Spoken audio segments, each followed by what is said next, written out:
Et maintenant, j'accueille l'invité de Parlons Placement, c'est Vincent Crujon. Vincent, bonjour. Bonjour. Vincent, vous êtes directeur commercial, gestion privée et plateforme CGPI chez Oradea. On est là pour parler d'un fonds en euros de, je serais tenté de dire, de nouvelle génération. Ce fonds s'appelle Sécurité Infra Euro. C'est en même temps un fonds en euros. Et en même temps, c'est un fonds qui investit dans des infrastructures pour essayer d'avoir un regain de rendement.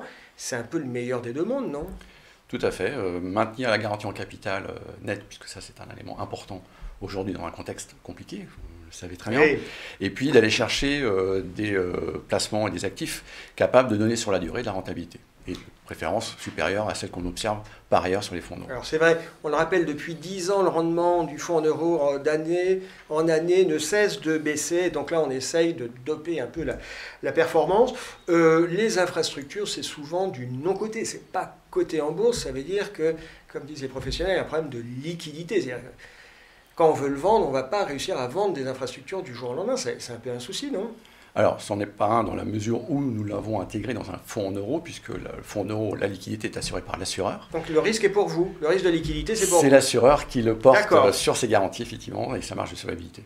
D'accord. Et donc, j'imagine que vous êtes assureur que c'est un risque que vous calculez et vous avez ce qu'on appelle les worst case scénarios pour savoir s'il y a des dégagements, comment gérer. C'est encadré par l'autorité de contrôle, évidemment, la CPR, avec la logique des ratios.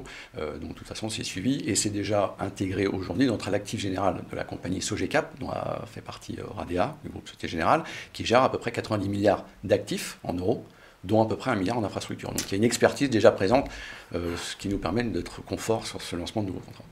Vincent Crujon, alors on rappelle ce fonds, il s'appelle Sécurité Infra Euro. C'est un fonds en euros qui investit dans l'infrastructure. Les infrastructures, ça fait quand même quelques trimestres qu'on en parle, c'est un sujet relativement à la mode. Alors c'est vrai que vous présentez le premier, à ma connaissance, le premier fonds en euros qui investit dans les infrastructures, mais c'est un peu un sujet un petit peu à la mode.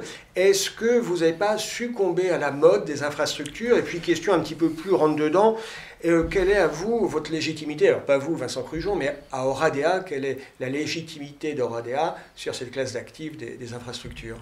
Alors, effectivement, on pourrait parler de mode, mais sachez que monter un fonds en euros ne se fait pas en un jour. Donc, oui. C'est un sujet qui a été initié il y a déjà un petit moment. Donc, effectivement, il arrive dans un contexte qui lui est plutôt favorable par rapport à la recherche de performance avec de la sécurité. Pour en revenir sur la légitimité, effectivement, comme je le précisais, aujourd'hui, nous avons une expertise assez forte avec à peu près 1 milliard d'actifs en infrastructure logés dans nos actifs généraux, fonds euros, de la compagnie. Donc, une antériorité et une expertise assez forte. Vous ne découvrez pas l'activité infrastructure. Non. 1 milliard, effectivement, c'est un petit peu d'argent. Ça fait donc plusieurs années que Oradea gère des actifs en infrastructure. C'est une classe d'actifs, quand même, ces infrastructures, qui n'est pas extensible. Et donc, la question, on a un peu tendance à se dire, il n'y en aura peut-être pas pour tout le monde.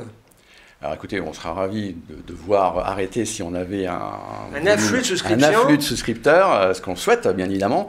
Donc ce sera, comme on dit l'expression, un problème de riche, mais on verra ce sujet à ce moment-là et comment on le gère avec nos partenaires. J'ai envie de dire qu'aujourd'hui, effectivement, la prudence veut qu'on plafonne ces investissements dans un contexte qu'on parlait tout à l'heure réglementaire pour ne pas prendre trop de risques et aller au-delà de ce qui nous est autorisé. D'accord. Mais alors concrètement, comment accéder à ce fonds en euros? Parce que qui dit fonds en euros dit contrat d'assurance vie. Et donc ce sécurité infra euro, je peux y accéder dans quel contrat? Alors, il est actuellement disponible depuis le 1er juillet dans le contrat Target distribué par Primonial. Target. Il le sera auprès des agences bancaires et de la banque privée courant de l'été et auprès d'autres partenaire à la rentrée, de façon à étendre cette diffusion auprès de tous nos partenaires.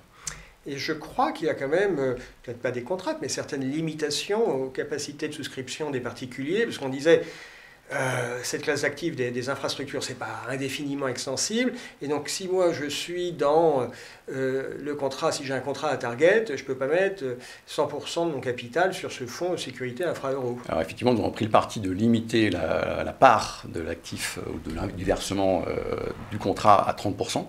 Avec un plafond maximum à 1 million, ce qui laisse un peu de marge quand même en termes de volume. Tout ça pour gérer effectivement dans la durée ces investissements sur le fonds Euro Infra.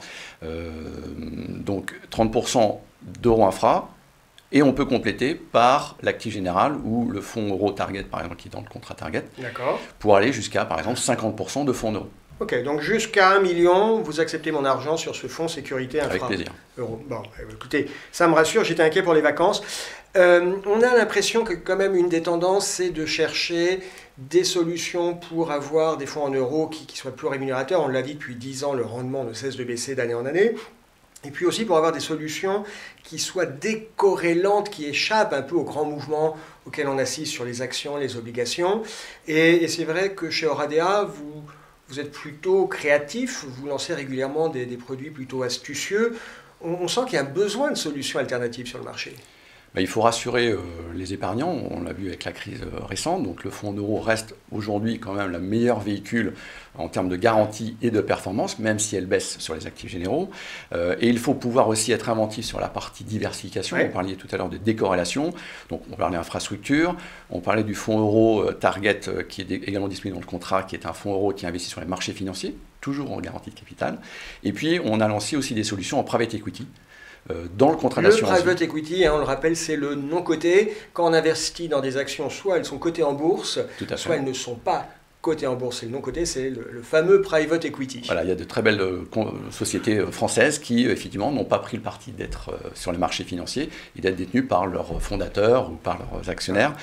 Donc là, il y a des très belles opportunités qui permettent effectivement d'aller chercher de la performance sans être, alors je vais utiliser un terme peut-être un peu technique, corrélé, vous l'avez évoqué tout à l'heure, c'est pas un gros mot, mais cette décorrélation est importante, c'est-à-dire de ne pas mettre ses œufs dans le même panier, si je veux être simple. Voilà. Mais le non-coté, donc c'est séduisant, mais en même temps, on retombe sur cette problématique qu'on évoquait sur les infrastructures, problématique de liquidité. Et là encore, quand vous incitez vos clients, vos investisseurs à aller sur de non-cotés, cette question de la liquidité, c'est vous qui la gérez?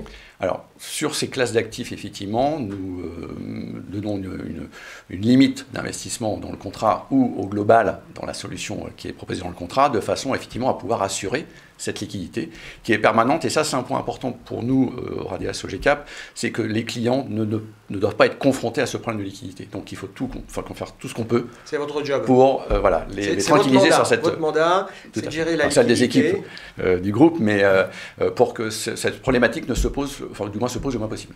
D'accord, c'est très clair. Vincent Crejon, je crois qu'on a compris clairement comment fonctionnait ce nouveau fonds en euros sécurité infra-euro. On va prendre quelques questions d'investisseurs. Alors, une question, quel rendement peut-on espérer avec ce fonds en euros de nouvelle génération? Alors, on a une promesse de rendement effectivement plus élevée que celle qui correspond à la moyenne des fonds en euros du marché, qui est autour de, je crois, en 2019, autour de 1,30, 1,40. Donc, on va essayer d'être au-dessus de ce montant. Ouais. Et je ne serai en mesure de vous le révéler, malheureusement, qu'à partir du 31 décembre et tout début janvier, lié effectivement à la constatation de cette performance. Une question de Raphaël. Merci de préciser sur quelles infrastructures vous investissez, Raphaël, au féminin. Alors, effectivement, les infrastructures peuvent être de plusieurs ordres. Il y a les infrastructures de type tout ce qui va être traitement des eaux, traitement des déchets, ça peut être des aéroports, des parkings, le pont de l'île de Ré, si vous voulez un exemple. Alors, on n'a pas investi dans le pont de l'île de Ré, mais c'est une infrastructure. Ça peut être aussi de l'énergie renouvelable. Les télécommunications, tout ce qui est fibre optique, voilà, tout ce qui va être le déploiement et qui nécessite, effectivement, on parle d'infrastructure, voilà, de déployer. La caractéristique de ces infrastructures, c'est que c'est souvent une ressource nécessaire pour le fonctionnement de l'économie du pays. Un port, un pont, de la fibre optique. Ça concourt à son développement, effectivement, voilà. Et aux impacts des nouvelles technologies. Donc on est moins sur l'effet de mode. Alors, il n'y a pas du tout, entre guillemets, il n'y a pas d'effet de mode. Les délais d'investissement et de déploiement, on le voit sur les fibres optiques, on parle de la 5G aujourd'hui. Ces investissements se font sur le long terme, voilà, et demandent des capitaux importants. Elle a une dernière question de Roger qui dit « Quelle durée d'investissement pour ce fonds ?» Alors, je pense que si on est dans le cadre d'un contrat d'assurance vie, la réponse est un peu qu'on est sur un temps long quand même, non? Alors, effectivement, ce qui prime par rapport au fonds, c'est la solution assurantielle. Et en général, la durée de détention est de 8-10 ans. On observe sur les stocks plutôt des durations longues de 15 ans en moyenne. Donc, on recommande d'être au moins à 8 ans pour laisser le temps au temps.